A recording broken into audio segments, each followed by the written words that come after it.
Assalamualaikum teman-teman, gimana nih kabarnya? Semoga sehat selalu ya.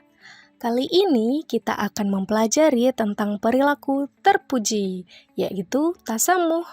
Ada yang tahu apa itu tasamuh?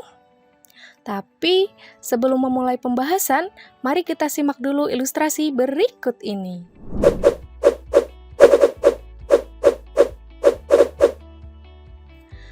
Gimana nih teman-teman? Setelah melihat gambar ilustrasi ini, kira-kira teman-teman tahu nggak ini tuh ilustrasi apa?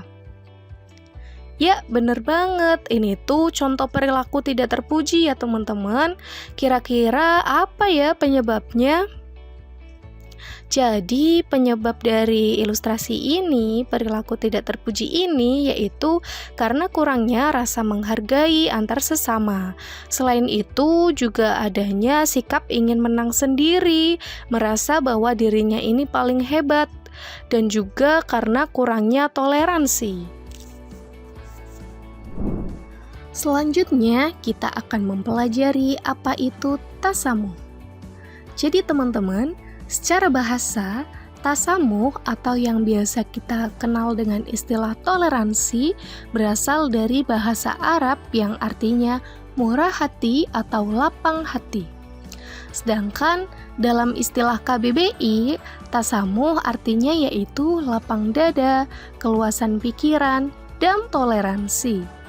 Jadi, secara istilah, tasamuh ini yaitu melapangkan dada, tenggang rasa dalam menghadapi perbedaan, baik pendapat, keyakinan, maupun agama. Jadi, tasamuh ini sangat penting ya teman-teman, apalagi dalam kehidupan masyarakat yang bersifat heterogen atau majemuk. Seperti kita hidup di negara Indonesia yang merupakan negara majemuk.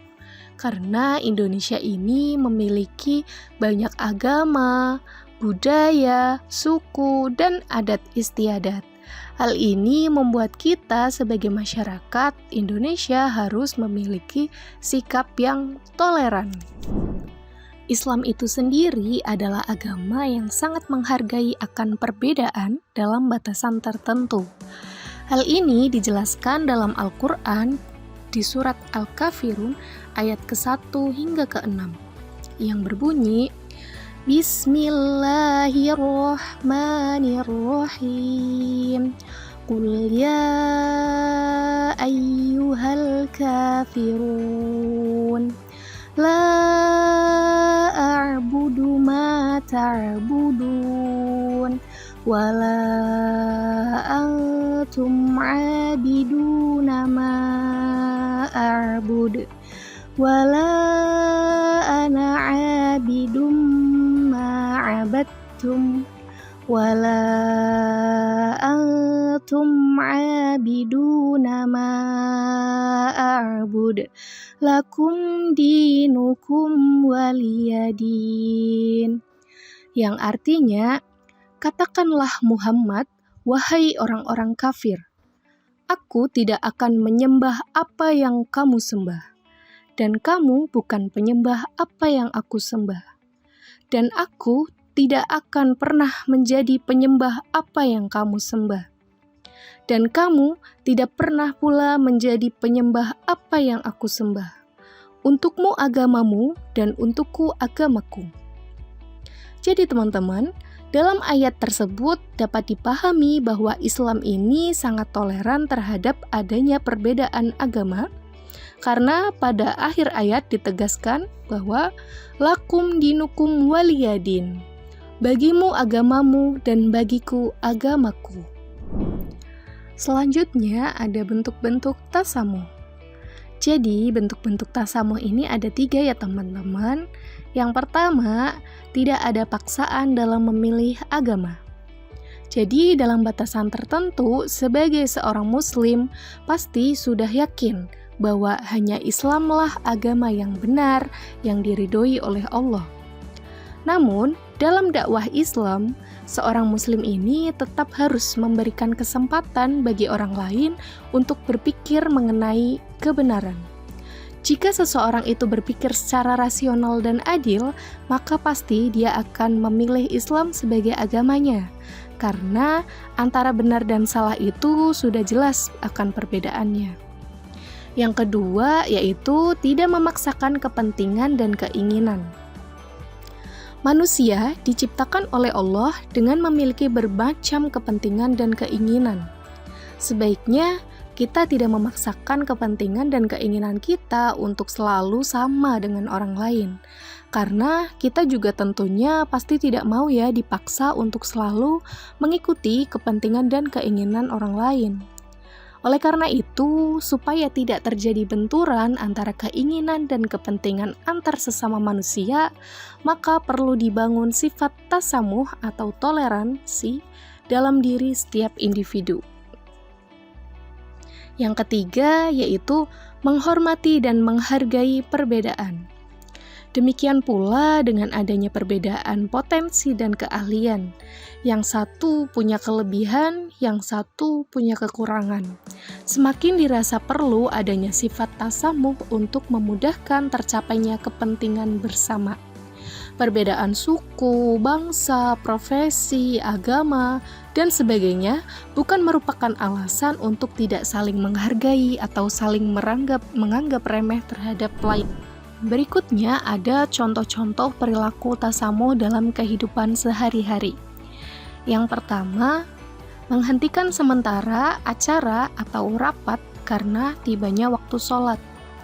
Jadi, jika kita sedang melaksanakan sebuah acara atau rapat yang dimana di situ tidak semuanya ini beragama Islam, maka ketika tiba datangnya waktu sholat, maka harus memberikan break atau jeda sebentar untuk umat muslim agar mereka ini beribadah.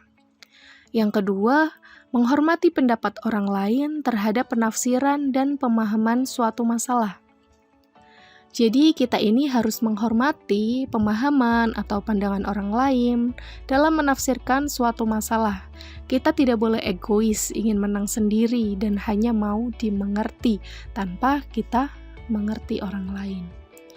Nah, yang ketiga, kita juga harus ikut menjaga keamanan dan ketertiban pada waktu umat agama lain ini merayakan hari rayanya. Teruntuk kita, masyarakat Indonesia yang majemuk, yang punya banyak agama, maka di saat ada agama lain yang berbeda dengan kita sedang melaksanakan hari raya, maka kita tidak boleh berbuat gaduh dan harus berupaya ikut menjaga ketertiban. Untungnya, umat antar agama di Indonesia ini sudah pada toleran ya guys. Di samping mereka tidak berbuat gaduh, mereka bahkan ikut merayakan dan ikut senang atas hari raya agama lain sebagai suatu bentuk penghormatan. Lalu, bagaimana sih upaya kita untuk bisa membiasakan diri agar bersikap toleran atau tasamuh? Nah, yang pertama, kita ini harus memahami jalan pikiran orang lain atas perbuatan yang dilakukan. Dengan demikian, kita ini bisa lebih mengetahui hakikat dari perbuatan tersebut. Dengan kata lain, kita ini tidak hanya menilai fakta, namun kita juga perlu untuk memahami prosesnya. Yang kedua, kita juga harus menghargai dan menghormati hak-hak orang lain, sebagaimana kita juga merasa senang ya jika keadaan kita ini dihargai dan dihormati oleh orang lain. Yang ketiga, kita juga harus mencoba untuk mengetahui lebih dalam atas perbuatan orang lain terhadap kita, sehingga mengetahui lebih sejauh manakah sih hubungan perbuatan dengan motivasi, keyakinan, dan kepentingannya. Oke teman-teman, jadi tadi merupakan upaya yang bisa kita lakukan agar kita ini bisa menjadi orang yang toleran. Baik teman-teman, jadi cukup sekian yang bisa saya sampaikan. Saya mohon maaf apabila terdapat banyak kesalahan. Sampai jumpa di video berikutnya. Wassalamualaikum warahmatullahi wabarakatuh.